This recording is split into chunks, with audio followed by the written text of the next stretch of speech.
어떤 산 사람들에게 두려움의 근원은 죽음입니다. 아무리 어리석은 사람이라도, 모자라는 사람도 죽음 두려워하고요, 아무리 똑똑한 사람이라도 죽여버리겠다 위협하면 겁냅니다.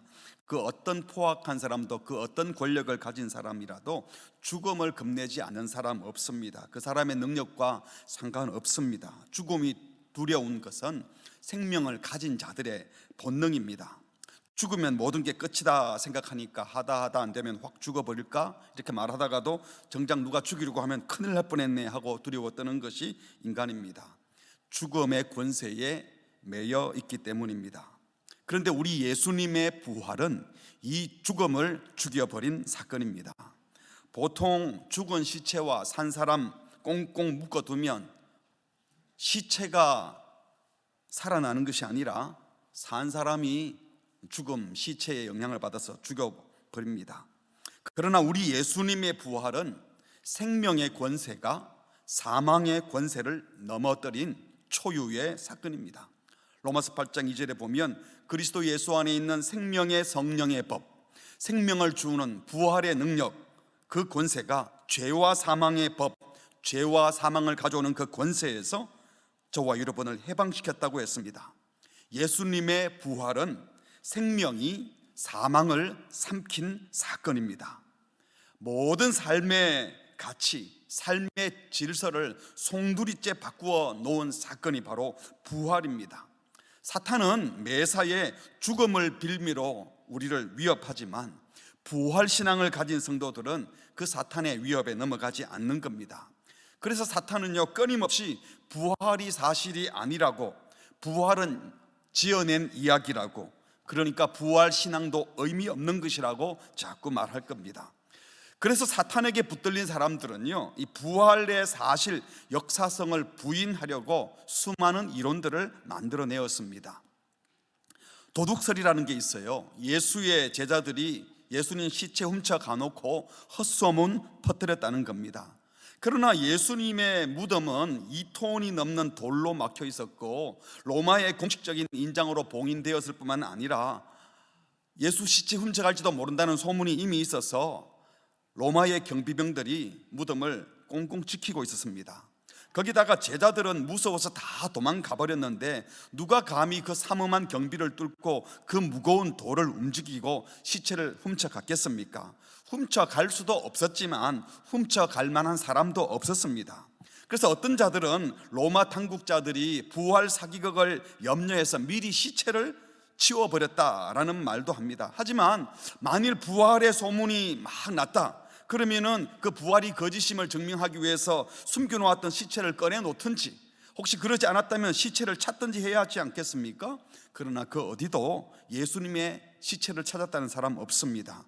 지금도 예수님의 무덤이 비어있다는 것은 만천하가 아는 사실입니다. 기절설이라는 것도 있어요. 십자가 사건 이후에 예수님 부활을 목격했던 사람이 너무 많으니까 아예 예수님 안 죽었었다는 겁니다. 십자가에 달려 있었지만 기절했는데 그 기절한 시체를 서늘한 무덤에 집어넣어놨더니 몇 시간이 지나서 다시 살아났다는 거죠. 다시 말하면 깨어났다는 거죠, 기절해서. 하지만 예수님은 양손과 발에 못이 박혔었고 많은 사람들이 보는 앞에서, 그것도 로마 군인이 직접 옆구리에 창을 찔러 물과 피를 다 쏟아지게 했습니다. 죽은 것을 공식적으로 로마 군인이 확인한 겁니다. 더구나 한 사람도 아닌 두 사람, 니고데모와 아리마대 사람 요셉 두 사람이 유대 장례법을 따라서 시신의 향품을 다 일일이 바르고 장례를 치루었는데 어떻게 기절한 것과 죽은 것을 구별을 못했겠습니까? 기절했다는 것은 있을 수 없는 지어낸 이야기이죠. 또 착각설, 환상설이라는 것도 있습니다. 예수님을 너무 사모하던 여인들이 경황이 없다 보니까 남의 빈 무덤을 보고는 예수님 살아났다 하고 착각했다는 거예요. 또 어떤 사람들은 예수님의 부활을 너무나 사모하던 제자들이 환상을 보고는 예수님 부활했다고 증거했다는 겁니다. 그러나 여러분, 이렇게 남의 빈 무덤만 본 사람들이, 환상에서 예수님을 본 사람들이 목숨 걸고 예수 부활을 주장했다? 그것도 한두 명이 아니라 수백 명이 그렇게 똑같이 주장했다? 있을 수 있을까요? 더구나 성경을 보면 제자들은 부활하신 예수님을 보고도 못 믿었다고 그랬잖아요. 그런데 부활하지 않은 예수님을 부활했다고 생각하고 환상을 보고 착각한 내용을 가지고 목숨 걸고 부활을 증거했다? 그게 더 우스꽝스러운 겁니다. 이런 허황된 이론들, 서로 다른 이론들 때문에 예수의 부활을 믿고 목숨을 걸 사람들이 도대체 어디 있겠습니까? 예수님이 부활하지 않았다는 것을 증거하려고 부활의 역사성을 부인하는 이런 이론들이 많이 있다는 것을 역으로 생각해 보면 오히려 예수님의 부활이 역사적 사실이니까 어떻게 해서든 그거 거부하려고 지어낸 얘기 같은 거예요. 그래서 사도 바울은 예수님의 부활은 객관적인 정인이 있는 역사적 사실임을 설명하기 위해서 이렇게 말했죠. 오늘 본문 3절, 내가 받은 것을, 내가 전달받은 것을 먼저 너희에게 전하였노니 이는 성경대로 그리스도께서 우리 죄를 위하여 죽으시고 장사 지낸 바 되셨다가 성경대로 사흘 만에 다시 살아나사 먼저 게바 사도 베드로에게 보이시고 후에 12 제자에게와 모여있는 제자들에게 문을 열지도 않고 나타나셨지 않습니까? 신비로운 부활체로 손과 발과 옆구리를 친히 보여주신 그 사건을 두고 하는 말입니다. 그리고 6절, 그 후에 500여 형제에게 일시에 보이셨다. 예수의 죽음과 부활 때가 6월절 큰 명절 시기였기 때문에 많은 순례객들이 있었고, 그래서 예수님의 죽음과 부활에 대한 소문을 들었던 사람들이 한꺼번에 그 부활을 목격했다는 겁니다. 그리고 그 중에 지금까지 대다수는 살아있고, 이 고린도전서를 쓸 당시에 많은 사람들이 그 부활을 목격했고 그 사람들이 살아있고, 또 어떤 사람들은 잠들었고, 또 그 후에 예수님의 동생 야고보에게 보이셨고, 그 후에 나머지 모든 사도에게와, 그리고 8절, 맨 나중에 만삭되지 못하여 난 자 같은 이 고린도전서를 쓴 바울 자기에게도 보였다, 이렇게 말씀했습니다. 율법에 의하면 신명기 19장 15절에 보면요, 어떤 사건의 진실의 여부를 가리는데 합법적인 정의는 한 정인이 아닌 두 정인 또는 세 정인으로 확정하라 그랬는데, 사도 바울이 지금 고린도전서 15장에서 제시하는 정인의 숫자는 베드로, 12제자, 500여 형제, 나머지 사도들 합해보면 최소한 520명 이상은 넘습니다. 충분히 증명이 될 만한 숫자라는 것이죠. 그런데 만약 부활이 사람들이 지어낸 거짓말이라면 500명 넘는 사람들이 서로 입을 똑같이 맞추어서 거짓말을 해야 되는데, 그것도 그 부활을 말했다가 목숨을 잃을 수도 있는 상황인데, 사람들이 거짓말을 하면 살려고 거짓말을 하지 죽으려고 거짓말하는 사람이 어디 있겠어요. 근데 생명을 걸고 모두 다 입을 맞추어서 거짓말했다. 이게 더 이상한 것 아니겠습니까? 로마의 역사를 쓴 역사학자인 옥스퍼드 대학의 토마스 아놀드 교수는요, 인류 역사 가운데 예수 그리스도가 다시 살아나셨다는 것을 입증하기 위해 하나님이 우리에게 보여주신 위대한 표적들보다 더 훌륭하고 완전한 증거는 찾아볼 수 없다라고 했습니다. 또 법학과 교수인 하버드 대학 시몬 그리피스는요, 법적으로 얘기를 합니다. 예수님의 부활은 역사상 그 어떤 사건보다도 법적 증거로 증명되는 사건이다. 또 사법 비평학 교수인 캠브리지 대학의 웨스트코트 교수는 예수님의 부활은 문헌학적으로 봐도 다양하게 입증된 역사적 사건이다 라고 했습니다.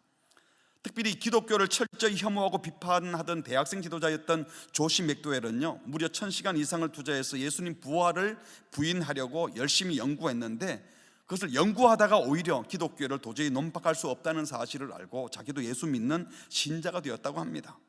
근데 지금 여러분, 지금도요, 한국에도 그렇고 서양에도 그렇고 많은 신학자들 중에 예수님의 부활이 역사적 사실이냐 아니냐는 별로 중요하지 않다, 내가 지금 실존적으로 부활을 믿고 소망하느냐, 이게 중요하다, 이런 식으로 말하는 사람이 있어요. 그래서 부활의 역사성에는 관심이 없고, 심지어 역사성은 아무 의미가 없다, 예수님이 부활하지 않아도 괜찮다, 내가 실존적으로 부활을 믿는 부활 신앙을 갖고 소망찬 삶을 사는 게 중요하다. 여러분, 그럴싸합니까? 심지어 예수는 없다, 이런 책을 쓴 모 교수는요, 예수가 했다는 좋은 말들은 들을 가치가 있지만 복음서에 있는 많은 말들은 나중에 예수의 제자들이 지어낸 얘기가 많다, 기적이나 신적 능력 행한 거, 이건 다 지어낸 얘기라는 겁니다. 그래서 예수님의 하나님 되심은 부인하고 단지 예수님의 윤리도덕적인 근사한 팔복에 나오는 이야기 같은 것들만 좋은 말씀으로 받아들이려고 합니다. 성경이 말씀하시는 예수를 안 믿는 거죠. 그냥 도덕 선생 정도로 보는 겁니다. 기독교 신앙의 가장 큰 핵심은 예수 십자가의 죽음과 대속적 죽음과 부활인데, 이 부활이 사실이 아니라고 한다면 기독교 신앙 전체를 흔들어 버리는 겁니다. 예수님은 내 죄를 짊어지시고 십자가에서 분명히 죽으셨고, 그리고 3일 만에 살아나셔서 나를 하나님의 자녀로 인쳐 주셨습니다. 새 생명을 주셨습니다. 그래서 예수님은 지금도 살아 계심을 믿습니다. 그렇게 생각하는 것이 아니라 엄연한 사실로 저는 그렇게 믿습니다. 그래서 예수님은 지금도 살아계시는 우리의 구주시요 우리의 인생을 돌보시는 주님이심을 믿습니다. 그 주님은 반드시 역사의 종말에 다시 오셔서 의롭게 심판하실 것도 믿습니다. 여러분도 믿으십니까? 여러분도 믿으십니까? 네. 만일 예수님의 부활을 믿습니다, 그래서 저도 마지막에 부활할 것을 믿습니다 고백하면서 절망에 빠져 있고 죽음을 두려워하고 세상 사람들처럼 이 땅의 것에만 연연하여 살고 있다면 부활을 믿는다는 그 고백을 사람들이 믿어줄까요? 이런 생각을 해보세요. 만일 암세포가 다 번져서 더 이상 의술로는 손을 쓸 수가 없습니다, 얼마 남지 않았으니까 잘 준비하십시오, 의사의 진단을 받았어요. 그리고 중환자실에 누워서 죽을 날만 기다리던 환자에게 의사가 갑자기 또 찾아와서 검사를 해보니 갑자기 암세포가 다 사라졌네요. 모든 수치가 정상이 되었습니다. 기적이 일어난 것 같아요. 내일 당장 퇴원해도 될 만큼 건강해졌습니다. 내일 아침에 다시 한번 검사하고 퇴원하도록 합시다 라고 했다고 합시다. 여러분, 그 사람의 눈빛과 표정이 시무룩할까요? 눈이 반짝반짝 할까요? 바로 표가 나지 않겠습니까? 여러분, 그런데 그 의사가 완치되었다고 진단을 내려줘도 그 사람 몇 년 더 살까요? 50세면 뭐 기껏해야 한 50년 더 살겠죠? 70세에 그런 또 완치 선언을 받았으면 뭐 10년, 20년 더 살지 않겠습니까? 무슨 말씀인가 하니, 의사가 이 땅에서 완치되었다 해봤자 기껏해야 또 시한부 인생입니다. 이 땅에서 우리 인생이 시한부 인생이 아닌 사람이 어디 있습니까? 조금 더 사느냐 못 사느냐의 차이 아닙니까? 그런데 저와 여러분은 예수 안에서 이미 영원한 생명을 얻었다고 선포받았습니다. 예수의 생명이 새 생명으로 우리에게 시작이 되었어요. 그래서 우리도 이 땅에서 믿지 않는 사람들과 똑같이 70년, 80년, 90년 살다가 죽을 거예요. 하지만 그게 끝이 아니고 부활하신 예수님처럼 우리도 영광스러운 몸으로 부활할 것이고 천국에서 영원히 영광스럽게 살게 되는 그 생명이 지금 시작되었다고 믿는 것이 부활신앙이에요. 그러면 이 부활신앙을 정말 가졌다면 우리가 어떤 모습으로 살아야 정상이겠습니까? 진정 부활신앙을 가지게 된다면 그것은 교리적인 믿음에서 끝나지 아니하고 우리 실제 삶에도 반드시 변화가 올 것이고 우리의 표정이나 일상적인 행동, 거지에도 달라야 그게 사실이라는 것입니다. 그래서 지금 사도 바울은요, 예수님의 부활을 믿는 그의 신앙이 그냥 자기 개인적인 고백으로 하는 게 아니라 그냥 객관적인 증거로 부활은 이런 겁니다 설명하는 그 과정 중에 드러나는 몇몇 표현들을 보면 오히려 부활을 믿는다는 게 보인다는 겁니다. 어쩌면요, 객관적인 부활 신앙에 대한 논쟁만큼이나 중요한 것은 주관적으로 부활 신앙을 가진 성도의 실제 모습 속에서 그 사람의 삶의 모습에서 묻어나는 게 진짜 증거라는 겁니다. 첫 번째로 부활 신앙을 가진 자는 언제나 희망찬 말을 하고 희망찬 삶을 살아갑니다. 6절에 보니까요, 부활을 목격한 사람들이 얼마나 많은지를 증언하는 중이에요. 500여의 형제에게 보였다. 그 중에 지금 대다수는 살아있고, 그 다음 뭐라 그랬죠? 어떤 사람은 잠들었으며. 살아있고 하고 나머지 반대로 하면 뭐라고 말하는 게 보통입니까? 죽었고 이래야 돼요. 그런데 죽었고라고 하지 않고 잠들었으며 이렇게 말을 합니다. 이 고린도전서 15장이 부활장이니까 의도적으로 그렇게 말한 걸까요? 아닙니다. 고린도전서 11장에도 보면 성찬을 함부로 대하는 자들의 임할 징벌을 얘기하는 중에도 너희 중에 약한 자와 병든 자가 많고 잠자는 자도 적지 아니하니, 이게 주무시고 계신다는 게 아니라 죽은 사람을 잠잔다 이렇게 표현해요. 그렇습니다. 신자에게는 세상이 말하는 그런 식의 죽음은 없습니다. 잠시 잠드는 것입니다. 그래서 우리는요, 장례식 때에도 영결식 이런 말을 안 써요. 영원히 이별하는 예식이 아니에요. 예수 믿는 사람들이 장례식 가서 영원히 잠드소서 이렇게 말하면 안 되는 거 아시죠? 영원히 잠들면 안 되죠. 깨어날 겁니다. 잠시 이별하지만 영광스러운 모습으로 다시 만날 것을 믿는 자리가 크리스찬들의 장례식 자리예요. 그래서 소망이 넘치는 겁니다. 왜냐하면 곧 깨어날 것이기 때문입니다.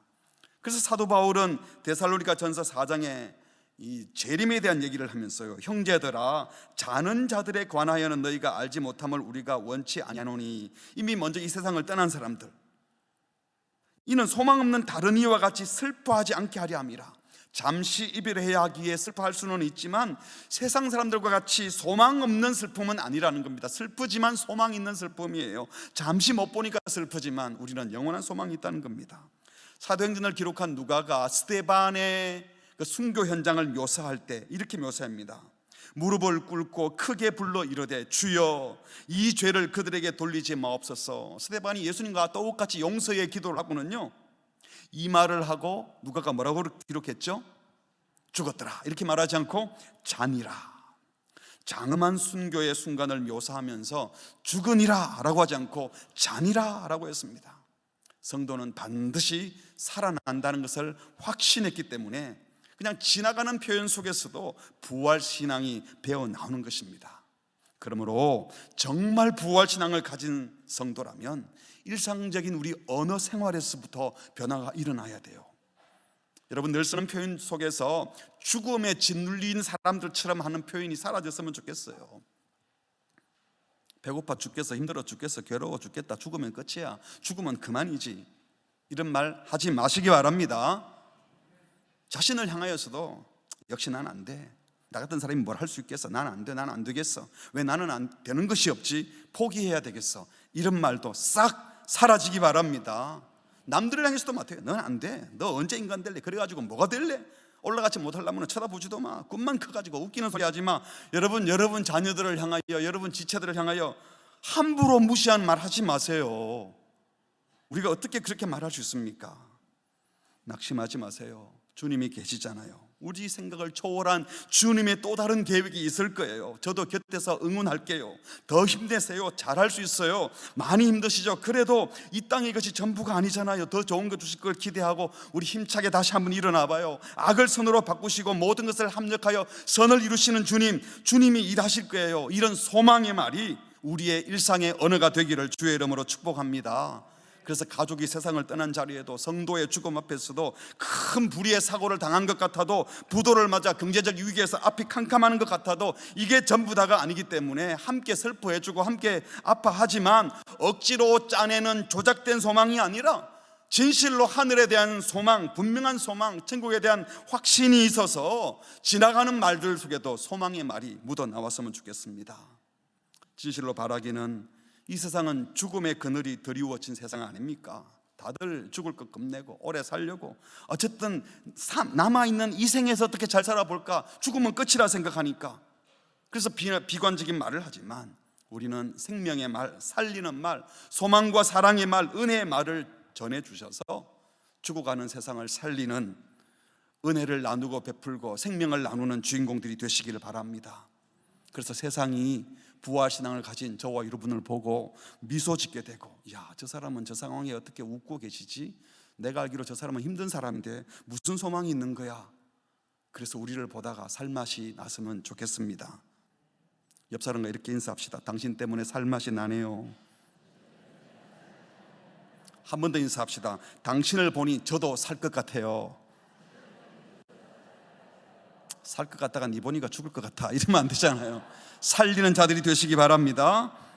두 번째로, 부활신앙을 가진 자들에게 찾아볼 수 있는 두 번째 중요한 모습은요, 자신의 모든 약점에서 자유합니다. 그리고 또 겸손합니다.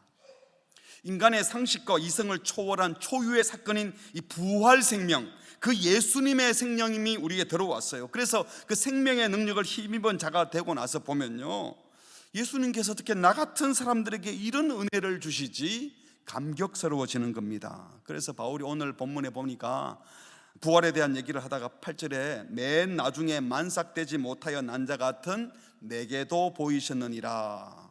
그러니까 부활을 목격한 자기를 어떻게 소개합니까? 10달을 채우지 못하고 태어난, 예전에 팔싹둥이, 팔풍이 그랬잖아요.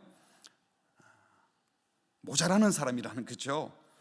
대부분 이런 거 속이잖아요. 그런데 오히려 바울은 누가 물어보지도 않았는데 나같이 덜 떨어진 인간, 하찮은 인간에게도 부활하신 주님이 나타나셨어요. 그래서 이렇게 쓰는 바람에 우리가 전부 다 바울이 팔싹둥인 줄 팔푼인 줄 다 알아요. 그런데 하나라도 부끄럽지 않아요. 왜? 이런 나에게 부활하신 주님이 나타나셨기 때문에. 너무 큰 은혜를 받고 나서 보니까요, 다른 사람과 비교해서 내가 어떤 사람인가 이게 별로 중요하지 않아요. 하나님 앞에서 내가 참 부족한 사람인데 어떻게 나 같은 인간에게 이런 큰 은혜를 주십니까? 이 생각밖에 나지 않는 거예요. 그러니까 남들과 비교하지 않으니까 겸손할 수밖에 없어요. 사실 사도 바울은 그 전에 그들의 모든 이력이나 배경을 보면 자랑할 게 참 많은 사람입니다. 가문이나 학벌도, 사회적 신분도, 종교적인 위치도 당시로는 정말 부족함이 없는, 자랑할 것이 많은 사람이었고, 실제로 자랑 많이 하며 살던 자부심이 높은 사람이었어요. 그러나 부활하신 주님을 만나고 나서 이런 땅의 것들이 다 배설물처럼 보였습니다. 남과 비교하면서 으스대던 그게 참 부끄러웠던 겁니다. 그래서 남들과 비교하라는 마음 자체가 싹 사라져 버렸어요. 예전에는 남들보다 나은 점을 자랑하려고 했지만 오히려 주님을 만나 뵙고 나니까 오히려 자기의 약점을 물어보지도 않는데 드러냅니다. 그러면서 하는 말이, 이렇게 아무것도 아닌 나를 귀히 여겨주시는 주님이 얼마나 감사한지요 하고 주님을 자랑하는 거예요. 겸손해진 거죠. 자신의 약점을 숨기려 하기보다 오히려 자신의 약점을 더 드러냅니다. 왜? 그 약점에서 자유로워졌어요. 이 약점보다 더 강력한 주님의 은혜가 임한 것을 알기 때문에 남들 앞에서, 사람들 앞에서 자신의 부족함을 드러내고 하나님이 이런 분이라고, 주님이 이런 분이라고 증거하게 된 겁니다. 내가 약할 때 강함 되시는 주님을 경험한 것이죠. 부활하신 주님이 내 속에 일하시는 것을 분명히 믿기 때문입니다. 그래서 부활신앙을 가지면 약점에서 자유하면서 겸손합니다. 내가 아니라 내 안에 계신 그리스도께서 역사하심을 믿기 때문입니다. 그래서 부활하신 주님을 만났을 때 오늘 본문의 그 다음 9절에 보니까요, 이렇게 고백하죠. 나는 사도 중에 가장 작은 자라.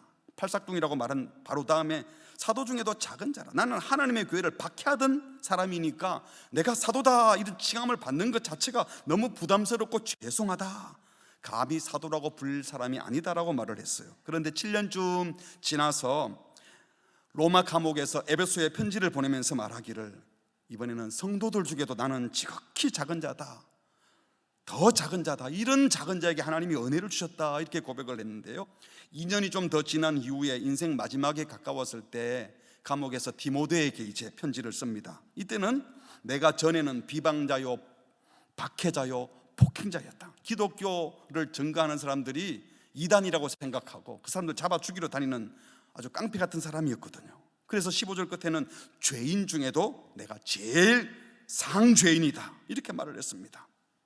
부활신앙을 가진 자가 주님을 깊이 만나면 만날수록 자신의 약함, 부족함이 더 크게 보이는 법입니다. 그래서 약함과 부족함이 크게 보여서 좌절하거나 실망하는 것이 아니에요. 남들보다 못하다고 해서 열등감에 사로잡히는 것도 아니에요. 오히려 그럴수록 이런 나에게 부활의 복음을 주시고 나 같은 사람에게도 부활의 복음을 증거할 사도의 사명을 주셨다 생각하니까 감격하고 감사해서 더 열심히 기쁘게 섬기겠다, 이런 고백을 하는 겁니다. 그래서 부활신앙을 가진 자들에게는 겸손함이 배어 있습니다. 오직 주님 앞에만 서 있기 때문에 남이 비교 대상이 아니고 섬길 대상일 뿐이기 때문에 교만하지도 않지만 열등감을 느끼지도 않습니다.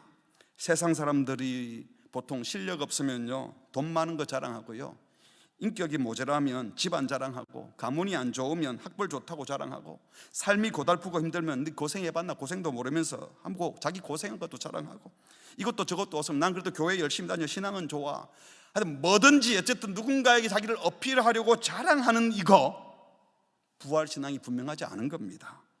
이 세상의 것 가지고 남들 앞에 자기를 내세워 보려는 것은 아직 은혜가 부족하기 때문입니다. 비교하는 이유가 바로 주님과의 관계가 깊지 못하기 때문이라는 겁니다. 부활신앙을 가진 성도는 틈만 나면 나의 약함을 자랑하고 예수님을 자랑하고 자기를 자랑하지 않습니다. 잘난 척하지도 않지만요, 과하게 겸손 떨지도 않아요. 막 겸손한 척하는 사람들 있잖아요. 막 아유 제가 뭘 압니까? 이것도 뭔가 자꾸 누구들 앞에 어필하려고 하는 거예요. 자기를 남들 앞에 괜찮은 인격으로 보이고 싶으니까 자꾸 포장을 하는 겁니다. 정말 부활신앙을 가지고 주님을 바라보는 사람을 만나면 그냥 좋아요. 그냥 편하고 좋아요. 함께 있고 싶은 사람이 되는 겁니다. 우리가 부활하게 되면 어떤 모습이 될까요? 먼저 부활하신 우리 예수님처럼 영광스러운 모습으로 변하게 될 겁니다. 빌립보서 3장 21절 같이 읽을까요? 시작. 그는 만물을 자기에게 복종하게 하실 수 있는 자의 역사로 우리의 낮은 몸을 자기 영광의 몸의 형체와 같이 변하게 하시리라. 우리 외모, 기능, 능력, 실력 이 땅에서는 비교하지만요, 천국 가면 우리 모두가 누구처럼 된다고요? 예수님처럼 돼요. 요한일서 3장 2절도 같이 읽겠습니다. 시작. 사랑하는 자들아, 우리가 지금은 하나님의 자녀라. 장래에 어떻게 될지는 아직 나타나지 아니하였으나 그가 나타나시면 우리가 그와 같을 줄을 아는 것은 그의 참모습 그대로 볼 것이기 때문이니, 그가 나타나시면 주님이 재림할 때를 말하는 거죠. 우리가 그와 같이 주님과 똑같아진다는 거예요. 이 신앙을 가진 사람들이라면 이 세상에서 잠시 비교되는 외모, 실력, 능력, 신분, 많이 가졌다, 적게 가졌다, 많이 배웠다, 못 배웠다, 이런 것에 신경 쓰지 않습니다. 비교하지 않으니까 안달할 일이 없고, 안달하지 않으니까 늘 여유가 있습니다. 그리고 주님이 함께 하시는 것을 믿으니까 늘 감사할 조건만 많은 거죠. 사랑하는 성도 여러분, 지금 여러분이 가져오고 있는 남들과 비교하여 좀 덜 가졌다 싶고 부족하다 싶은 그 약점 때문에 주눅 들거나 힘들어하지 마십시오.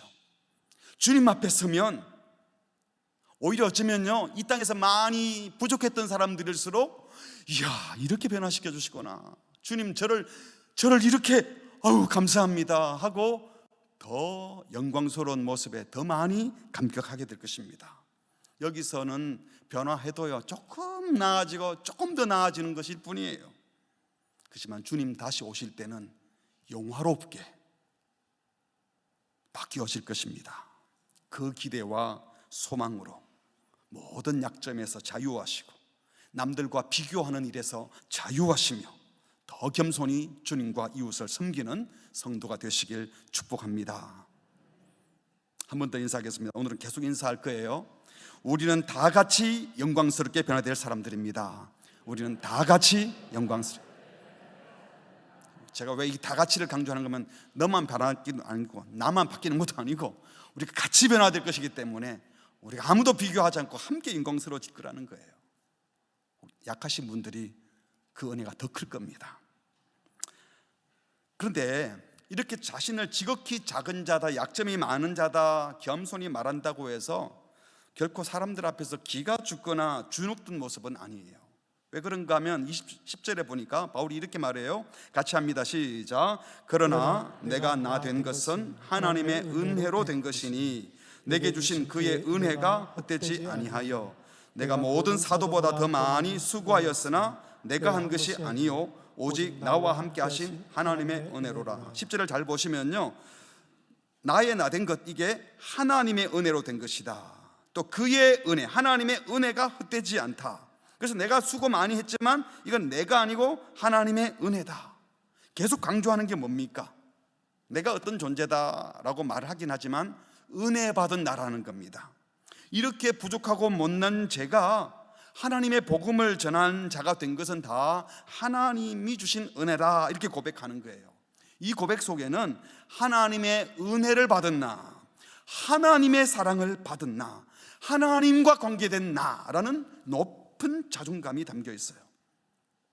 흔히들 자존심 그러면 남과 비교해서 허세 부리고 남에게 눌리지 않으려고 내가 괜찮은 사람처럼 보이려고 하는 사람들을 자존심이 세다 이렇게 말을 하잖아요. 근데 다른 사람과 상관없이 그냥 하나님 앞에서 내가 얼마나 소중한 존재인 줄 깨달은 사람, 그래서 자기를 귀히 여기는 사람을 우리는 자존감이 높다 이렇게 표현합니다. 자기는 정말 쓸모없는 자였지만 하나님의 은혜로 소중한 존재가 되었다는 겁니다. 열등감 아니죠. 이건 자존감이 아주 높아요. 그렇지만 하나님의 은혜로 이렇게 소중한 존재가 되었으니까 내가 잘난 것이 아니고 주님 때문이니까 깊은 겸손함이 있습니다. 높은 자존감, 깊은 겸손, 이게 바로 부활신앙을 가진 자의 모습입니다. 부활 생명, 영원한 생명을 가진 성도가요, 이 땅에 목숨 하나 가지고 이게 끝나면 끝인 줄 알고 사는 그 사람들하고 비교하며 사는 이유가 없는 거예요. 부활신앙을 가진 성도가 사망 권세에 매달려 사는 그 사람들과 비교 경쟁하며 살아갈 이유가 없는 겁니다. 우리는 하늘 백성, 천국 백성인데 이 땅에 속해 사는 그 사람들이 가진 것 좀 더 가지려고, 더 못 가졌다고 힘들어하고 그거 더 가지고 싶어서 애쓸 이유도 없는 거예요. 오히려 땅의 것에 집착하여 땅의 것 좀 많이 가졌다고 으스대고 막 자랑하고 사는 사람들 볼 때마다, 그래, 천국에 못 가니까 이 땅에서라도 좀 누리고 살아야지. 근데 어떡하지? 저게 끝인데 불쌍해서 어떡하나, 이런 마음이 들어야 되는데, 아유 좋겠다, 예수 믿는 나는 맨날 이렇게 살고 안 믿는 저 사람은 이렇게 잘 사나? 여러분, 이렇게 하면 자존심 상하는 거 아닙니까? 오히려 진짜 우리는 그 사람들과 비교할 존재들이 아니에요. 우리는 하늘 생명을 이미 가진 자들이고 썩지 않고 더럽지 않고 쇠하지는 하늘 유업을 약속받으린 줄 믿습니다. 오히려 땅의 것에 집착하는 사람들을 불쌍히 여기면서 그들에게 생명의 복음 소개하고 싶은 마음이 가득해지기를 바랍니다. 이 복음을 모르는 자들을 불쌍히 여기고 나만 이 복음을 갖고 있는 것이 송구스러워서 어떻게 하면 한 사람이라도 더 이 복음 안에 들어오게 할까 하고 복음 증거하는 자들이 되기를 바랍니다. 안 믿는 사람들은, 세상 사람들은 이런 우리를 보고 아이고 초라하다, 가진 게 없으니 저딴 소리나 하지 라고 말할지 모르지만, 저와 여러분은 하늘 생명을 이미 가진 자들이고 죽음의 문제를 해결받은 백성들입니다. 하나님이 귀하다 여겨주시는, 하나님을 그냥 아빠, 아버지라고 부를 수 있는 존귀한 하나님의 자녀들인 줄 믿습니다. 높은 자존감, 깊은 겸손의 사람들 되시기를 축복합니다. 마지막으로 한 번 더 인사합시다. 당신은 존귀한 하나님의 자녀입니다. 한 번 더요. 하나님의 은혜를 받은 당신은 소중한 사람입니다. 하나님의 은혜를 받은 당신은 소중한 사람들입니다. 여러분께 물을게요. 예수님의 부활이 분명한 역사적 사실임을 믿습니까? 그 부활이 내게 영원한 생명을 약속하셨고 그 생명이 이미 시작되었고 마지막 날에 나도 주님처럼 부활하게 될 것을 믿으십니까? 이 부활신앙은 죽은 교리가 아니라 살아있는 하나님의 말씀이요 약속입니다. 그리고 이 부활신앙은요, 객관적인 증거도 필요하지만 그 부활신앙이 우리의 생각과 말과 지나가는 삶에서도 배어 있기를 바랍니다. 그렇다면 부활신앙을 가진 성도들로서 이제는 더 이상 절망의 말이 아닌 소망의 말, 죽이는 말이 아닌 살리는 말, 이 세상 다 끝난 것처럼 체념하는 말이 아닌 영원한 세계를 바라보는 소망의 벅찬 말을 할 수 있기를 바랍니다. 아무리 고통스러워도 그 어떤 절망 가운데서도 죽음의 권세를 물리치신 주님이 주실 그 소망을 기대하며 살아가는 우리 모두가 되기를 바랍니다. 두 번째로, 점점 더 겸손해집시다. 이 영광스러운 복음을 받았다고 하는 은혜가 넘쳐나면, 이 복음의 확신에 들어가게 되면 겸손할 수밖에 없어요. 이 부활신앙을 갖게 되면 나를 드러내는 것이 아니라 나 같은 자에게 이런 은혜를 주시다니, 나같이 못난 자에게 이 큰 은혜를 주시다니, 그렇게 생각하다 보니 우리가 갖고 있는 약점이 부끄럽지 않습니다. 이런 약점까지도 주님께서 복되게 바꾸어 주실 것을 기대하고 이 땅에서도 다 바뀌지 않으면 천국에서 영광스럽게 바뀔 것을 믿기 때문입니다. 겸손한 자들에게 주님은 더 큰 은혜를 주실 겁니다. 약점에서 자유하며 점점 더 겸손해집시다. 마지막 세 번째로, 점점 더 의젓해지기 바랍니다. 부활신앙을 가지게 되면, 그래서 새로운 세계를 바라보게 되면 세상 경쟁에 빠져들지 않아요. 세상이라고 하는 숲에서 빠져나와 봐야 그 숲이 보이고 세상 사람들이 어떻게 사는지 보여요. 우리는 하늘 백성인데 하늘 백성이 자꾸 그 속에 들어가서 아웅다웅하며 살아가는 그들 속에 끼어가지고 같이 비교 경쟁하지 말라는 거예요. 우리는 차원이 다른 존재들이니까요. 마치 용광로 속에 들어가면 온갖 금속의 불순물들이 다 빠지고 녹아서 새로운 것으로 만들어지듯이, 이 부활신앙을 가진 영광스러운 성도들이 우리 속에 있는 뜨겁게 끓어오르는 그 믿음을 가지고 세상을 바라보고 세상 사람들을 품으면요, 그것 때문에 우리가 힘들어지는 것이 아니라 다 녹여낼 수 있는 겁니다. 그리고 그들에게 새로운 세계를 보여주는 어젓한 성도가 되는 겁니다. 높은 자존감, 깊은 겸손의 사람이 되셔서 우리가 가진 이 부활신앙이 지나가는 말 속에서도, 또 우리의 인격 속에서도, 우리의 존재를 통해서도 보여지는 우리 모두가 되기를 주의 이름으로 축복합니다. 아멘. 우리 다 함께 찬양하겠습니다. 그 선한 힘에 고요히 감사여. 지난 성검 예배 때 우리가 함께 불렀죠. 부활신앙을 분명히 가졌던 독일의 본헤프 목사님, 독일 히틀러의 그 암울한 정권 하에서 모두 다 히틀러에게 그냥 찬성표를 던지고 전쟁광이 되는데 같이 따라갈 때에 이건 아니다, 예수 그리스도의 죽음과 부활의 능력을 믿는 그 믿음이 있기 때문에 온 세상이 캄캄하게 불의한 일에 빠져 있어도 소망을 가지고 벅찬 기대를 가지고 살았다고 오늘 이 본헤프 목사님의 가사 내용에 그렇게 기록이 되어 있어요. 왜 이럴 수 있겠습니까? 어떻게 믿음으로 일어날 그 암울한 시대에도 하나님 나라의 일을 기대할 수 있었겠습니까? 부활신앙이 있었기 때문입니다. 사망의 권세, 사탄의 권세, 어둠의 권세는 생명의 권세 앞에 눌릴 것을 믿었기 때문입니다. 가슴 벅찬 마음을 안고 어둠의 시대에 오히려 빛을 발휘하겠습니다 고백하며 함께 찬양하겠습니다. 그 선한 힘에 고요히 감사여.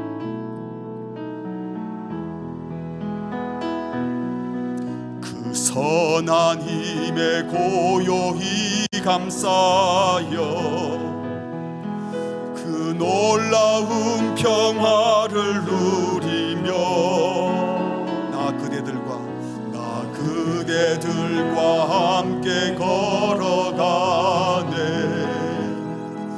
나 그대들과 한 해를 여네. 지나간 허물 어둠의 날들이 무겁게 내 영혼 짓눌러도 오 주여 우릴 외면치 마시고 약속의 구원을 이루소서. 그 선한 힘이 우릴 감싸시니 믿음으로 일어나릴 기대하네. 주 언제나 우리와 함께 계셔. 하루 또 하루가 새로워. 주께서 밝히신 작은 불꽃이 어둠을 헤치고 타오르네. 그 주님의 빛에 하나 되게 하여 주. 온 세상을 비추게 하소서. 온 세상을 비추게 하소서. 다시 한번 주께서 밝히신 작은 촛불이, 주께서 밝히신 작은 불꽃이 어둠을 헤치고 타오르네. 그 빛에 하나 되게 하여 주사 온 세상을 비추게 하소서. 그 선한 힘이 우릴 감싸시니 믿음으로 일어나릴 기대하네. 주 언제나 우리와 함께 계셔. 하루 또 하루가 늘 새로워. 이 고요함이 깊이 번져갈 때,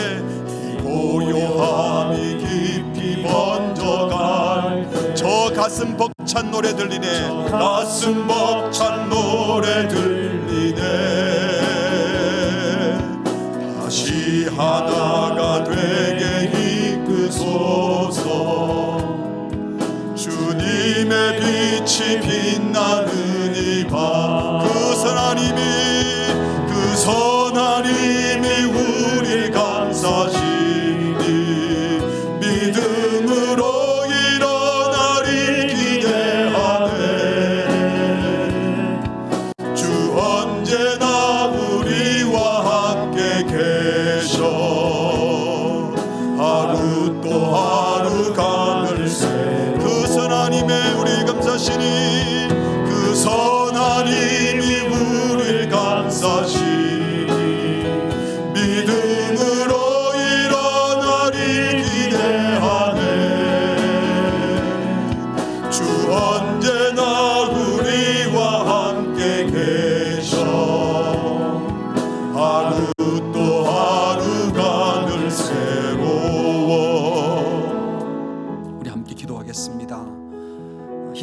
정권에 살던 성도들만 어둠에 있는 것이 아니고요, 본회프 목사님만 어둠에서 빛을 발해야 될 사람이 아니라 어쩌면 지금 자유민주주의에서 잘 살고 있다라고 하는 이 땅에도 들여다보면 표가 안 나서 그렇지, 돈의 권세가, 세상이 말하는 그 힘의 권세가 우리를 얼마나 억압하고 있습니까? 생명을 경시 여기고 자녀를 출산하지 않아요. 돈 없다고, 못 키운다고. 희한한 세상 아닙니까? 하나씩 하나씩 들추어 보면 복음의 가치와 전혀 상관없는 것들이 우리를 억누르고 있습니다. 돈의 권세가 우리를 힘들게 하고 있습니다. 그것이 우리를 자유치 못하게 할 것처럼 우리를 기만하고 있습니다. 그런데 우리는 기대해야 합니다. 저 가슴 벅찬 노래 들리네. 주님 다시 오실 날을 소망하는 자들 아닙니까? 주의 빛이 비치기 시작하고 저와 여러분을 통해서 비추면 이 세상 밝아질 수 있다는 것을 소망하는 자들이 우리입니다. 이 시간 기도할 때 정말 부활신앙을 가진 자로서 주님, 예배당에서만이 아니라 내가 지나가는 말들 속에도 소망의 말을 하게 하시고, 큰 은혜 받은 자로 세상과 비교하지 않고 모든 약점에서 자유하면서 더 겸손해지게 하시고, 우리를 보는 자들이 야, 저런 세상도 있구나, 저런 삶도 있구나 라고 우리를 보고 주님을 볼 수 있도록 주여 가슴 벅찬 부활의 신앙으로 넘치게 하시고, 우리 속에 이기쁨 가득하게 하시고, 세상에 참된 평화 보여줄 수 있는 부활신앙자 되게 하여 주시옵소서. 우리 다 함께 합심으로 기도하시겠습니다. 하나님 아버지, 오늘도 우리에게 예수 그리스도의 복음을 통하여 우리가 어떤 신분이고 어떤 존재인지, 무엇을 바라고 사는지 다시 한번 확인시켜 주시니 감사합니다. 하나님, 지나가는 말 한마디도 소망의 말을 하게 해 주시고, 우리가 얼마나 큰 은혜 받은 자인 줄 알아서 더 겸손해지게 하시고, 하나님 남과 비교하는 자에서 해방되게 하시고, 모든 약점에서 자유하게 하시고, 주님이 갚아주시고 새롭게 하시고 변화시켜 주실 그날을 기대하면서 더 의젓하게, 하나님 당당하게, 겸손하게, 더 높은 자존감, 깊은 겸손함으로 세상을 살아가게 하여 주시옵소서. 하나님, 이 세상에 소망이 없지만 하나님께 소망이 있고 다시 주님 오실 날을 기대하기에 마지막 날을 바라보면 믿음으로 살아가게 하여 주시옵소서. 이 땅의 전부인 것처럼 이 땅에 살아가는 사람들과 비교하는 자들이 아니라 하늘 생명 가진 자로서, 영원한 생명 가진 자로서, 하늘 유업을 소망받은 자로서 하나님 살아가게 하여 주시옵소서. 하나님, 이 복음의 가치, 생명의 가치, 부활의 가치 붙들고 어두운 세상 이겨내는 삶을 살아내게 하여 주시옵소서. 오늘도 기도하는 모든 종들에게 이 은혜 베풀어 주시옵소서. 하나님, 그 어떤 어둠의 권세가 있다 하더라도 주님의 빛이 더 환히 빛난다는 사실을 믿음으로 살아가게 하여 주시옵소서. 그래서 주님과 동거하며 주님과 동락하며 주님의 기쁨을 만끽하면서는 주님 도와주시옵소서. 주님 도와주시옵소서. 주님 은혜를 베풀어 주시옵소서.